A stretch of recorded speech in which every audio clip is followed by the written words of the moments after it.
تا گفته بودم فیلمایی دارم که مشخص میکنه موادی که مشتعل شده وارداتی نبودن از چین، سوخت موشک نبودن، مواد پتروشیمی بودن. الان بهتون نشون میدم چرا.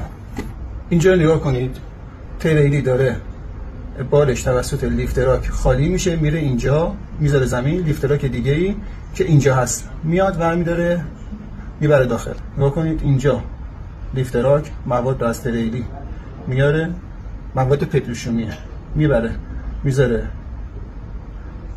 زمین، یه لیفتراک دیگه میاد اینا میبره داخل. ظاهرا اینجا یه برخورد کوچیکی داره، ببینید توی این لحظه یک شعله کوچیکی اتفاق میفته.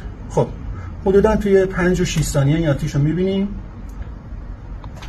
آتیشو تا اوج آتش سوزی. پس نکته کجاست؟ نکته اینجاست که این آتش سوزی شعله‌اش سفید نیست. اگه سوخت موشک باشه شعله‌اش سفید میشه، ولی شعله‌اش نارنجیه چون مواد پتروشیمی بوده که آتش گرفته. گزارش دیگه خواهیم داشت ان شاء الله.